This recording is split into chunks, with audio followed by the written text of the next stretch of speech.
महाराष्ट्र न्यूजमध्ये आपले स्वागत आहे। राज्य सरकारचे एक पाऊल पुढे, सर्वच शाळा शिक्षक गुड न्यूज।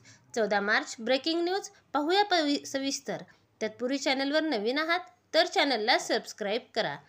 20 पटसंख्येसाठी एक शिक्षक द्यायला शासन राजी, सरकारी आदेश जारी।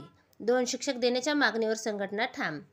नागपूर राज्यातील पदवीधर शिक्षकांसाठी थोडा दिलासा देणारी गुड न्यूज आहे। संच मान्यतेच्या निकष बदलून सरकारी शाळांमधील 6वी ते 8वीच्या वर्गासाठी 20 पटसंख्येच्या आतील वर्गांना अखेर एक पदवीधर शिक्षक मंजूर करायला शासन राजी झाले आहे। तसा आदेश राज्य शासनाने जारी केला। लोकमतने हा विषय लावून धरताच शासन खडबडून जागे झाले।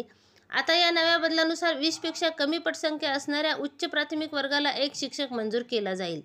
त्यामुळे त्या ठिकाणी कार्यरत एक शिक्षक शाळेत कायम राहील, तर एकापेक्षा जास्त शिक्षक असलेल्या शाळेत दुसरा पदवीधर शिक्षक मात्र अजूनही अतिरिक्त ठरणार आहे। शिक्षक हक्क कायद्यानुसार 11 ते 14 वयोगटातील मुलांना 3 किलोमीटरच्या आत शाळा देणे बंधनकारक आहे।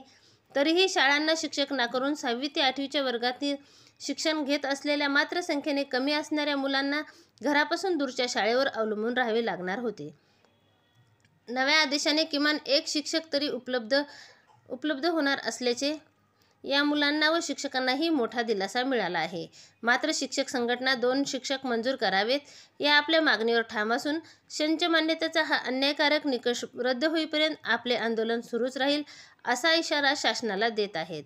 तर ग्रामीण भागातील शाळा मोडीत निघणार। 6वी ते 8वी पटसंख्या 20 पेक्षा कमी असल्यास शिक्षकांचे एकच पद मंजूर करण्याबाबतचा तथाकथित आदेश ग्रामीण भागातील शाळा मोडीत काढणार आहे, असे शिक्षक संघटनेचे म्हणणे आहे। निकषाला थोडे बाजूला ठेवून एक शिक्षक मान्य केला जाणार आहे, असे आश्वासन म्हणजे तकलादूत सुधारणा केल्यासारखे आहे।